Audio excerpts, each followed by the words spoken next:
Le 19 mai Saint-Pierre Célestin V, pape. À côté de Léon, l'insigne docteur, Jésus ressuscité appelle en ce jour l'humble Pierre Célestin, pontife suprême comme Léon, mais à peine assis sur la chaire apostolique, qu'il en est descendu pour retourner au désert. Entre tant de héros dont est formée la chaîne des pontifes romains, il devait s'en rencontrer à qui fut donnée la charge de représenter plus spécialement la noble vertu d'humilité. Et c'est à Pierre Célestin que la grâce divine a dévolu cet honneur. Arraché au repos de sa solitude pour être élevé sur le trône de Saint-Pierre et tenir dans ses mains tremblantes les formidables clés qui ouvrent et ferment le ciel, le saint ermite a regardé autour de lui. Il a considéré les besoins de l'immense troupeau du Christ, et sondé ensuite sa propre faiblesse. Oppressé sous le fardeau d'une responsabilité qui embrasse la race humaine tout entière, il s'est jugé incapable de supporter plus longtemps un tel poids. Il a déposé la tiare, et imploré la faveur de se cacher de nouveau à tous les regards humains dans sa chère sollicitude. Ainsi le Christ, son maître, avait d'abord enfoui sa gloire dans une obscurité de 30 années, et plus tard sous le nuage sanglant de sa passion et sous les ombres du sépulcre. Les splendeurs de la divine Pâque ont tout à coup dissipé ces ténèbres, et le vainqueur de la mort s'est révélé dans tout son éclat. Mais il veut que ses membres aient part à son triomphe, et que la gloire dont ils brilleront éternellement soit, comme la sienne, en proportion de leur empressement à s'humilier dans les jours de cotte vie mortelle. Quelle langue pourrait décrire l'auréole qui entoure le front de Pierre Célestin, en retour de cette obscurité au sein de laquelle il a cherché l'oubli des hommes avec plus d'ardeur que d'autres ne recherchent leur estime et leur admiration. Grand sur le trône pontifical, plus grand au désert, sa grandeur dans les cieux dépasse toutes nos pensées.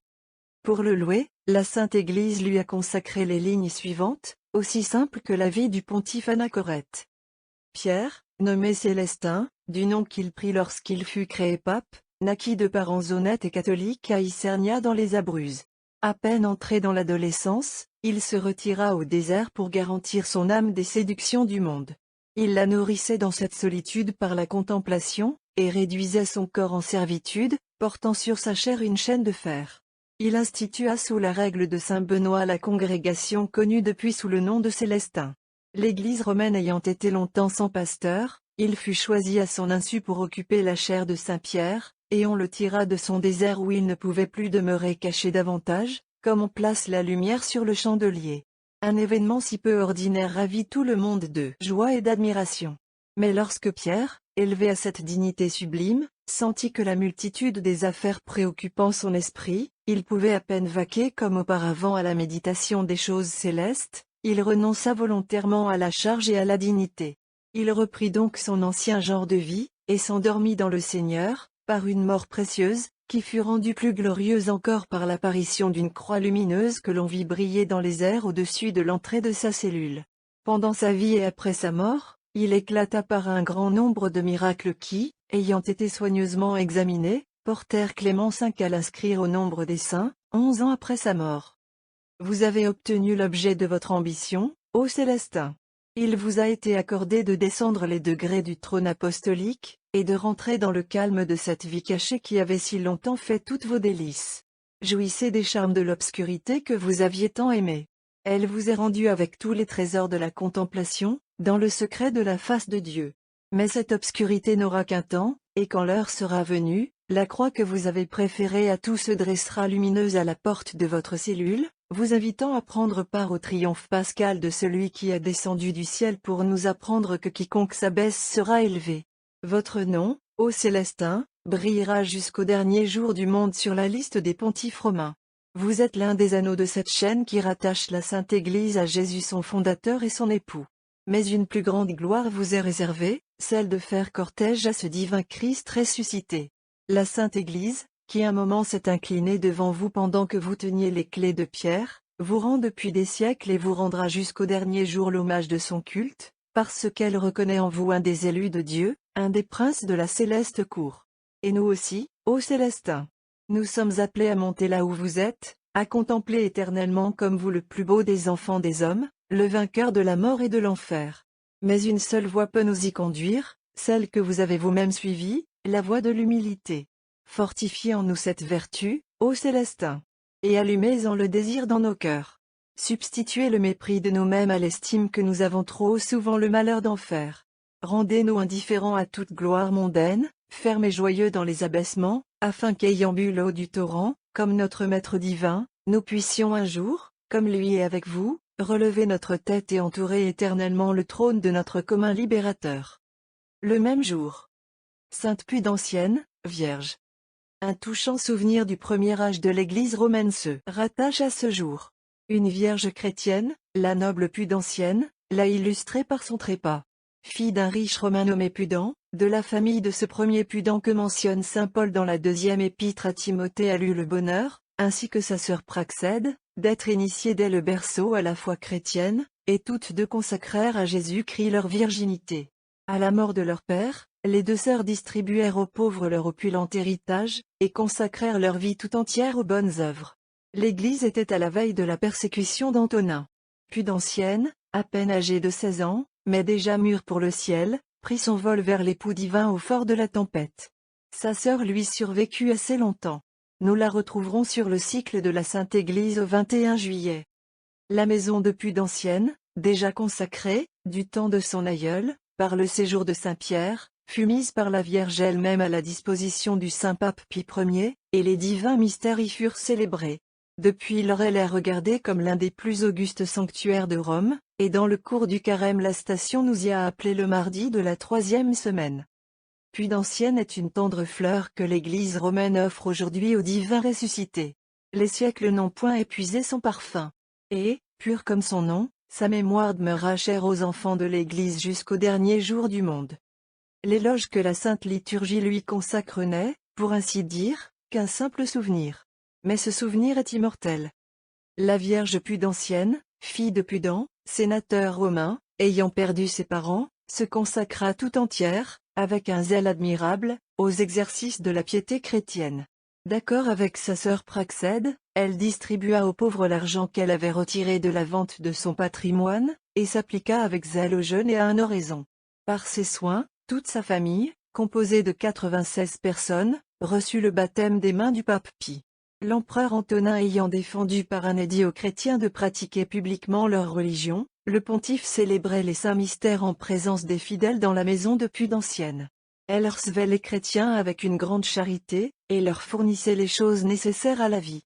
Elle mourut dans la pratique de tous ses devoirs de la piété, et fut ensevelie dans le tombeau de son père, au cimetière de Priscille, sur la voie Salaria, le 14 des calendes de juin.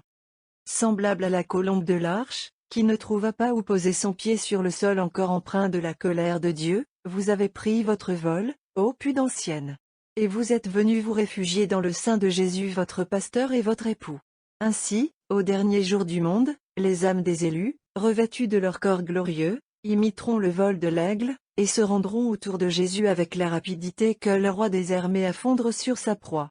Ces âmes fuiront la terre profanée, de même que vous avez fui les abominations de Rome païenne qui s'enivraient du sang des martyrs. Nous saluons votre départ, ô Vierge, dans un sentiment d'espérance pour nous-mêmes. Nous saluons votre arrivée près de l'époux, dans le désir de nous y rencontrer un jour avec vous. Détachez-nous de tout ce qui passe. Faites-nous aimer de plus en plus cette vie nouvelle que la Pâque a répandue en nous. Faites, par vos prières, que nous n'ayons plus d'attrait pour cette autre vie inférieure qui n'est pas celle de Jésus ressuscité. Fille de la Sainte Église de Rome, intercédez aussi pour votre mère. Au jour de Léon XIII elle souffre comme au jour de Pie Ier. Après avoir régné longtemps sur les nations chrétiennes, elle est abandonnée et désavouée aujourd'hui par des peuples qui lui doivent tout, et qui tournent contre elle ses propres bienfaits. Soyez-lui en aide, ô Pudancienne.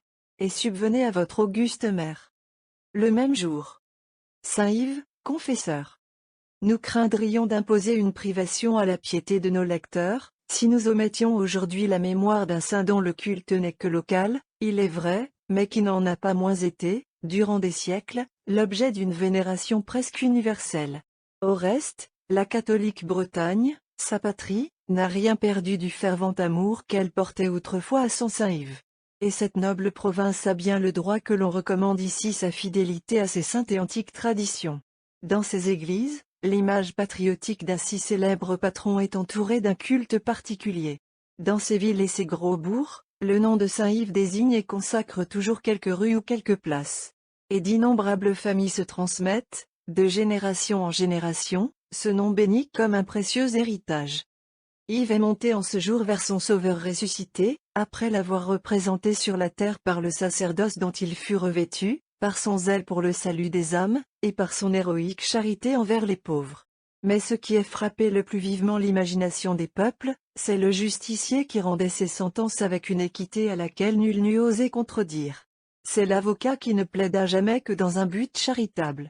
Car saint Yves s'est assis sur le siège du magistrat durant une partie de sa vie, et plus tard on l'a entendu plaider au palais, non seulement dans les villes de la Bretagne, mais au loin, jusque dans Paris. Cette vie étonnante, qui est une merveille du 13 degré siècle et s'achève dans le 14 degré, se rehausse encore de l'éclat des miracles, avec un luxe qui est en juste rapport avec la vive foi des Bretons. Et l'on peut affirmer qu'après Saint-Martin, saint Yves est le thaumaturge de la France. Honorons cet homme aux entrailles de miséricorde qui fut le modèle des magistrats, et ne porta jamais une sentence pénale que l'on ne vit des larmes couler de ses yeux, parce qu'il faisait réflexion sur lui-même, et pensait qu'il serait jugé à son tour. Cet homme qui, changeant de rôle, fit si souvent entendre sa voix au palais dans l'intérêt du pauvre et de l'opprimé. Vrai gentilhomme breton devenu plus tard, sous la robe du prêtre, l'émule des chevaliers de son sang. Cet homme Antine qui voit sa vie et ses forces aux saintes fonctions de curé de campagne, et réalisa l'idéal de ce touchant ministère avec une perfection qui a rendu son nom impérissable. L'amour de la pauvreté et les habitudes de la plus sévère pénitence en firent un personnage tout céleste. Et quand l'heure fut venue, il s'élança vers le souverain bien avec toute l'ardeur de l'exilé auquel il est permis de rentrer dans sa patrie. Peu de jours avant son départ pour le ciel, il se trouvait au château de Quatredam, chez Tiphaine de Pestivien, dame de Kéroret.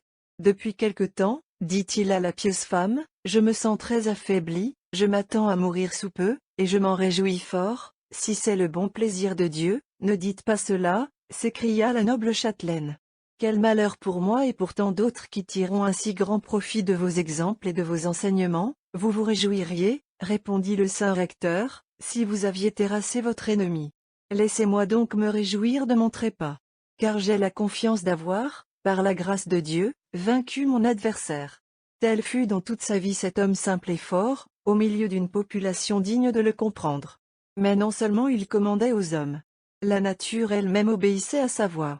Et lorsque les prélats commis par le souverain pontife pour instruire la cause de sa canonisation, eurent à présenter dans le consistoire le résultat de leur enquête sur les lieux, ils déclarèrent que, sur le nombre des miracles avérés qu'ils avaient à constater, ils s'étaient contentés d'en recueillir 100 dont ils apportaient les procès-verbaux. Nous donnons ici les leçons de l'office de saint Yves, que nous avons emprunté au propre de l'église de Nantes. Yves, prêtre de Tréguier, était fils d'Élorius et d'Adone, tous deux de race noble.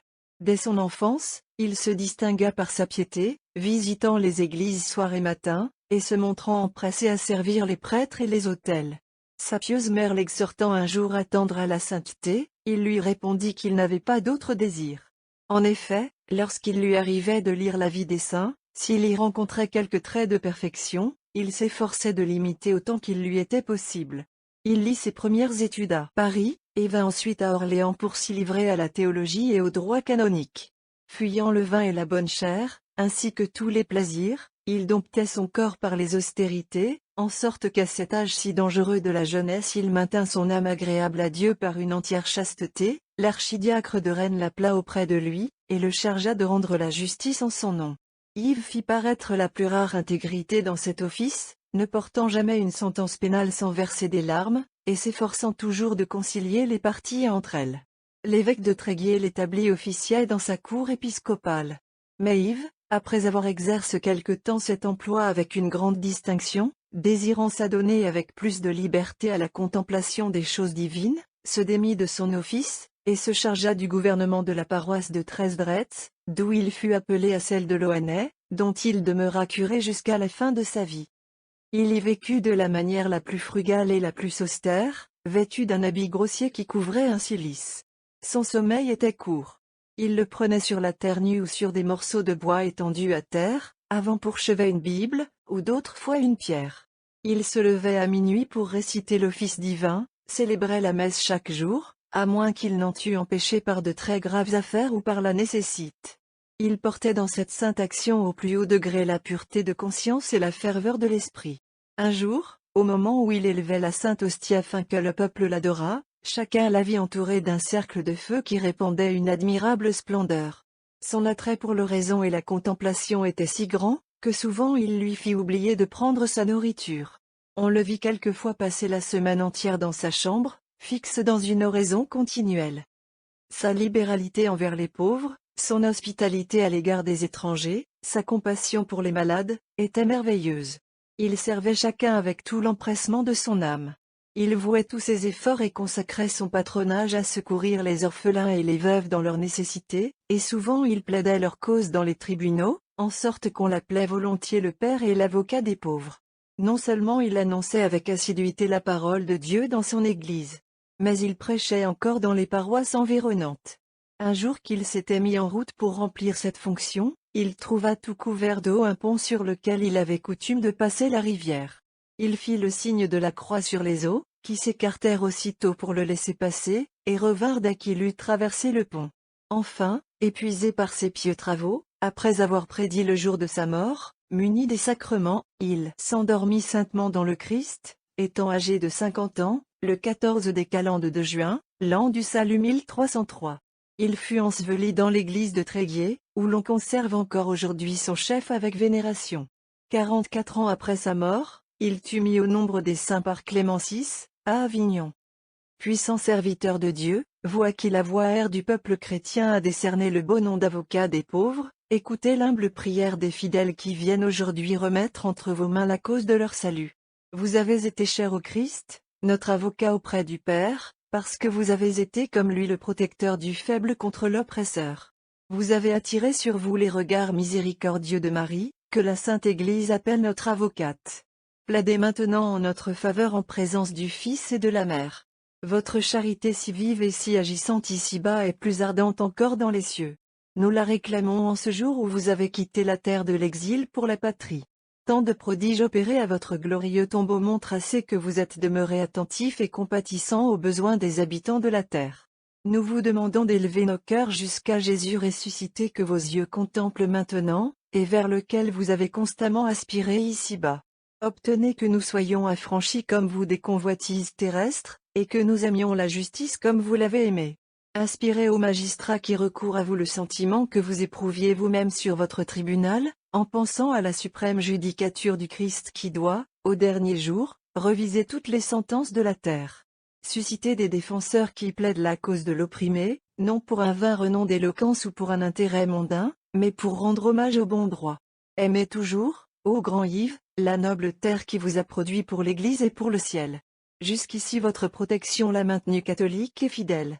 En retour du culte fervent et patriotique dont elle vous honore, demandez au Seigneur qu'il lui conserve la foi, qu'il la préserve de la séduction, qu'il la maintienne ferme et loyale dans un temps où les caractères défaillent parce qu'ils sont moins chrétiens. La Bretagne est demeurée votre héritage. Ne la laissez pas déchoir.